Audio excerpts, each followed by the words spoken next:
Bismillahirrahmanirrahim. Qala musannifu rahimahullahu ta'ala wa nafa'ana bihi wa bi'ulumi fi darin amin ya rabbal alamin. Faslun ariye taji pasal. Pasal sekarang menjelaskan tentang rukun salat jenazah.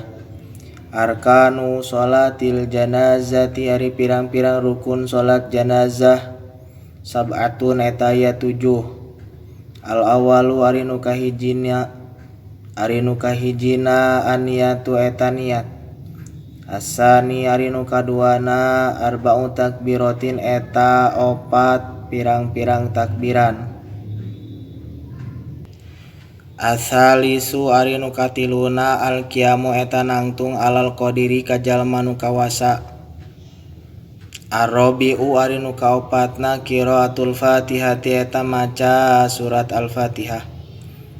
Al-khamisu ari nu kalimana as-shalatu ala nabi sallallahu alaihi wasallam eta maca shalawat ka kanjeng Nabi sallallahu alaihi wasallam ba'da saniyati dina sabada takbir anu kadua. Ketika takbir kadua maka maca salat ka kanjeng Nabi saponok-ponokna Allahumma sholli ala sayyidina Muhammad.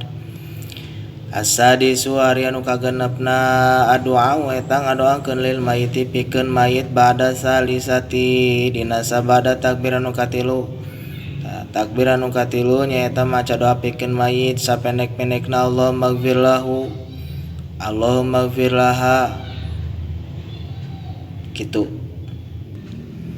As-sabi'u ari anu katujuhna assalamu eta uluk salam. Jadi rukun salat jenazah eta 7 hiji niat salat jenazah nangtukeun salat jenazah jeung nyebutkeun fardu sok sanajan teu disebutkeun fardu kifayah. Nu kadua nyaeta nangtung pikeun jalma anu kaduga anu mampu, lamun anu teu mampu mah nyaeta cicing wae ya.